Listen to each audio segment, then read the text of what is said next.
तो आप सभी का स्वागत है एक बार फिर से एचवी पटवारी के इस बैच में। तो आज पढ़ेंगे हम हिंदी के मुहावरे जो कि टीसीएस ने जितने भी एग्ज़ाम कंडक्ट किए हैं पिछले 1-2 वर्ष में उनमें ये मुहावरे पूछे गए हैं। तो एचवी पटवारी के एग्ज़ाम की दृष्टिकोण से ये मुहावरे आपके लिए बहुत ज़्यादा इम्पोर्टेंट हो जाते हैं।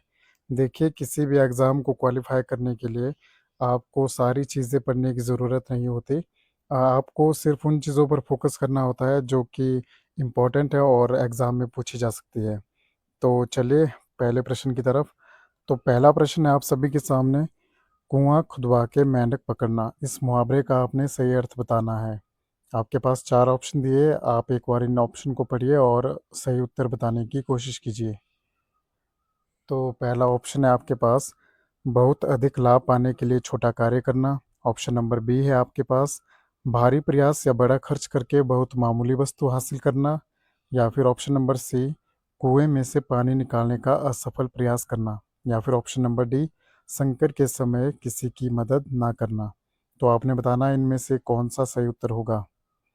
तो देखिए, कुआँ खुदवा के मेंढक पकड़ना, इस मुहावरे का जो अर्थ होता है वो होता है भारी प्रयास या बड़ा खर्च करके बहुत मामूली वस्तु हासिल करना।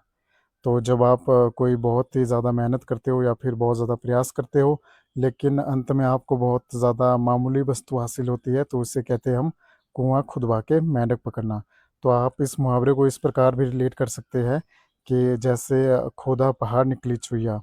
इन दोनों मुहावरों का जो अर्थ है वो बिल्कुल सेम ही निकलता है कि जब आप पहाड़ खोदते हो किसी मूल्यवान वस्तु की तलाश में या फिर किसी भी दूसरे संदर्भ में, लेकिन अंत में आपको बहुत मेहनत करने के बाद एक चुहिया मिलती है, तो आप सभी को पता है कि इस मुहावरे का अर्थ बनता है बहुत मेहनत करने के बाद जो परिणाम मिलता है वह बहुत छोटा होता है या फिर निराशाजनक होता है। तो इन दोनों मुहावरों का अर्थ जो है बिल्कुल सेम ही रहता है, मतलब थोड़ा थोड़ा डिफरेंस है, बाकी सेम ही अर्थ बनता है इन दोनों मुहावरों का। तो आपने याद रखना है, कुआं खुदवा के मेंढक पकड़ना, इस मुहावरे का अर्थ। तो चलिए अपने अगले प्रश्न की तरफ। ककड़ी का चोर मूंज की मार। आपने इस लोकोक्ति का अर्थ बताना है और ये एग्ज़ाम में पूछा गया है ये प्रश्न, तो ये बहुत ज़्यादा इम्पोर्टेंट है। तो देखिए, ऑप्शन नंबर ए है चोर को कड़ी सज़ा देना। ऑप्शन नंबर बी है आपके पास, मूल्यवान वस्तु की चोरी पर मौन रहना। ऑप्शन नंबर सी है छोटे से अपराध के लिए बहुत बड़ी सज़ा या सज़ा देना। ऑप्शन नंबर डी है अन्याय के खिलाफ आवाज़ उठाना। तो देखिए, जो मूंज होता है, मूंज का अर्थ मैं आपको बताता हूँ। मूंज एक प्रकार का पौधा होता है जिसकी मतलब रस्सी बनती थी पहले के ज़माने में, रस्सी या फिर जिसके कोड़े बनते थे राजा महाराजाओं के टाइम में, जो कि दंड देने के लिए यूज़ होते थे। तो आप इसको पढ़कर थोड़ा-सा आइडिया लगा सकते हैं अब कि ककड़ी का चोर मूंज की मार, कि ककड़ी की चोरी करने पर किसी को मूंज की मार या फिर मान लो जिसको कोड़े कोड़े मारे जाते हो। तो एक छोटी-सी ककड़ी के लिए अगर आपको 100 कोड़े या फिर 50 कोड़े का दंड मिलता है तो उसे कहेंगे हम ककड़ी का चोर मूंज की मार। तो इसका जो सही उत्तर बनता है वो होगा छोटे से अपराध के लिए बहुत बड़ी या फिर कड़ी सज़ा देना, कि एक छोटी-सी ककड़ी के लिए आपको कोड़े लगाए गए या फिर बहुत बड़ा दंड दिया गया हो तो उसे कहेंगे हम ककड़ी का चोर मूंज की मार। तो आपने इस मुहावरे को याद रखना है। तो चलिए अब अगले प्रश्न की तरफ। प्रश्न नंबर तीसरा, 8 कनौजिया 9 चूल्हे। इस मुहावरे का आपको अर्थ बताना है। ऑप्शन नंबर ए है आपके पास, बहुत अधिक मेहनत आ जाना, मेहमान आ जाना। या फिर ऑप्शन नंबर बी, परिवार या समूह में भयंकर अलगाव या फिर फूट होना। ऑप्शन नंबर सी है आपके पास, भोजन बनाने की कला में निपुण होना। या फिर ऑप्शन नंबर डी, आपस में मिलकर काम करना। तो देखिए, 8 कनौजे और 9 चूल्हे, मैं आपको एक पिक्चर से थोड़ा-सा इसको एक्सप्लेन करने की कोशिश करता हूँ। तो ये देखिए, यहाँ पर बहुत सारे लोग दिख रहे हैं आपको इस पिक्चर में। तो इन्होंने क्या किया कि अपने-अपने चूल्हे में जो ये है खाना बना रहे हैं, अपना-अपना खाना, और आपको इनको देखकर लग रहा है कि इनमें बहुत ज़्यादा कोऑर्डिनेशन आपस में है नहीं। अगर होता तो ये किसी एक चूल्हे में जो है वो खाना बनाते सभी का। तो उसे कहते हैं 8 कनौजिया 9 चूल्हे। जब आपस में आपकी फूट होती हो या फिर आपस में आपकी बनती नहीं, तो अलग-अलग हर इंसान जो है अपनी अलग-अलग कार्य करने लग जाता है अपनी मर्ज़ी से, तो उसे कहते हैं आपस में फूट होना। तो इस प्रश्न का जो सही उत्तर बनेगा, चलिए अब आप बताइए इसका जो सही उत्तर होगा वो क्या होगा। तो इसका जो सही उत्तर होगा वो होगा परिवार या समूह में भयंकर अलगाव या फिर फूट होना। तो ऑप्शन नंबर बी इसका मुहावरे का जो है बिल्कुल सही उत्तर है। तो चलिए अगले प्रश्न की तरफ। देखिए ये पिक्चर मैंने इसलिए यहाँ पर आपको दिखाई है ताकि आपको एग्ज़ाम में एकदम से याद आ जाए। तो आपको इस पिक्चर के थ्रू जो है इस मुहावरे को जो है रिमेंबर करने की कोशिश करनी है। जब एग्ज़ाम आए तो आप एकदम से इसका सही उत्तर दे सके। तो चलिए प्रश्न नंबर 4 है आप सभी के सामने। तोते की तरह आंखें फेरना, इस मुहावरे का आपको अर्थ बताना है। आपके पास 4 ऑप्शन है, आप ऑप्शन पढ़िए और उत्तर देने की कोशिश कीजिए। ऑप्शन नंबर ए है किसी को बहुत ध्यान से देखना। ऑप्शन नंबर बी है पुराने संबंधों या उपकारों को भुलाकर पूरी तरह स्वार्थी हो जाना। या फिर ऑप्शन नंबर सी है पक्षियों से अत्यधिक प्रेम करना। या फिर ऑप्शन नंबर डी संकट देखकर भाग जाना। तो आपको इसका सही उत्तर बताना है। तो इस प्रश्न का जो सही उत्तर होगा वो होगा पुराने संबंधों या फिर उपकारों को पूरी तरह बुलाकर जो है पूरी तरह स्वार्थी हो जाना। जब आप किसी की मान लो आप मदद करते हो या फिर उसके संकट के समय में उसके साथ खड़े होते हैं, लेकिन बाद में उसकी परिस्थितियाँ ठीक हो जाने के बाद या फिर उसकी जो संकट टल जाने के बाद अगर कोई इंसान आपको भूल जाता है या फिर स्वार्थी बन जाता है, तो उसे कहते हैं तोते की तरह आँख फेरना। कि जब मुसीबत का समय आया तब तो आपसे मदद माँगने के लिए बहुत ज़्यादा विनती कर रहा था इंसान, और जब उसकी स्थितियाँ ठीक हो जाती है या फिर परिस्थिति ठीक हो जाती है, तो कोई इंसान जब आपको इग्नोर करता है तो उसे कहते हैं तोते की तरह आँखें फेरना। तो चलिए अगले प्रश्न की तरफ। चींटी के पंख निकलना, इस मुहावरे का आपको अर्थ बताना है। तो देखिए आपके पास 4 ऑप्शन है, तो 4 ऑप्शन में से कौन-सा उत्तर जो सही होगा कमेंट में ज़रूर बताएँ। तो देखिए प्रश्न ऑप्शन नंबर ए जो है आपके पास बहुत अधिक उन्नति करना। ऑप्शन नंबर बी है विनाश का समय नज़दीक आना या अपनी हैसियत से ज़्यादा घमंड करना। या फिर ऑप्शन नंबर सी नई कलाएँ सीखना। या फिर ऑप्शन नंबर डी अपनी सीमाओं में रहना। तो जल्दी से बताइए इसका उत्तर क्या होगा? तो देखिए चींटी के पंख निकलना, इसका मुहावरे का जो अर्थ होता है वो होता है विनाश का समय नज़दीक आना या अपनी हैसियत या फिर ज़्यादा घमंड करना। हैसियत से ज़्यादा जब कोई इंसान घमंड करने लग जाता है तो उसे कहते हैं चींटी के पंख निकल आए हैं, जो कि किसी भी इंसान के लिए बहुत ज़्यादा घातक होता है। चाहे इंसान अपने जीवन में कितना भी ज़्यादा सफल हो, इंसान को अपने पाँव जो है वो ज़मीन पर ही रखने चाहिए। तो इस मुहावरे से आपको बहुत ज़्यादा सीख मिलती है।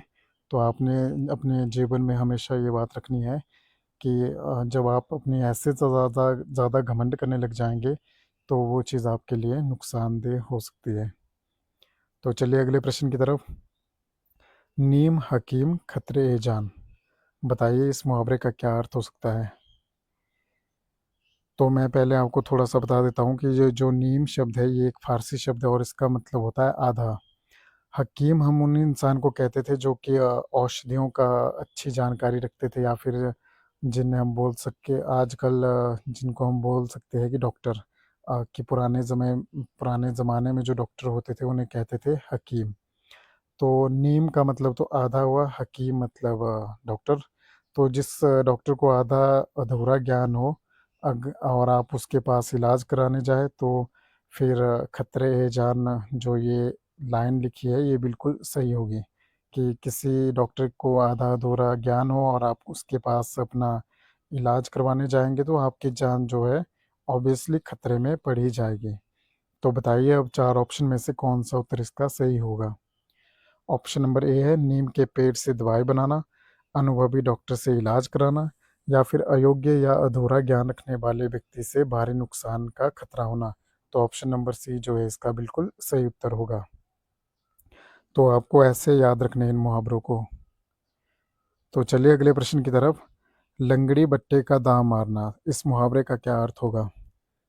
तो देखिए मैं इसको थोड़ा सा आपको एक्सप्लेन करता हूँ पिक्चर से।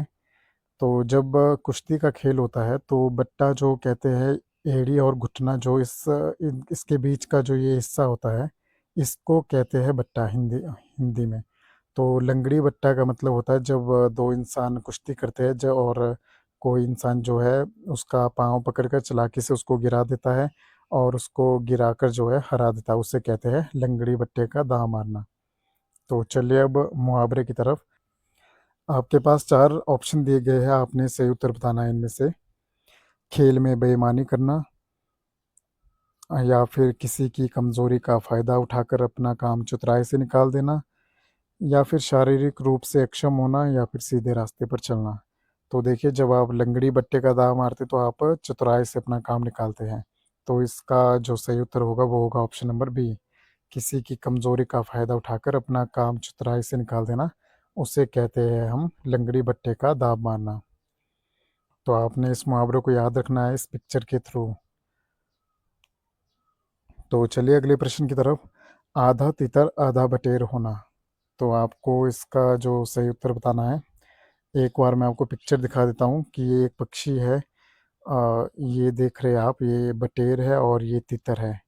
मान लो जब इन दोनों का आपस में कॉम्बिनेशन या फिर इन दोनों का आपस में जुड़वा पैदा हो तो आप देख ही सकते हैं कि इसके पाँव अलग से है, इसके पाँव अलग है, इसकी शरीर की संरचना थोड़ी सी अलग है, इसकी थोड़ी सी अलग। तो अगर कोई इस प्रकार का पक्षी आपको दिख जाएगा जिसमें इन दोनों के गुण पाए गए हो, तो वो जो है बेमेल या फिर बेढंगा सा दिख जाएगा आपको। ना पूरी तरह, ना पूरी तरह यह, ना पूरी तरह वह। तो इसका जो सही उत्तर है वो आपको बताना है कि आधा तितर आधा बटेर होने का क्या अर्थ है।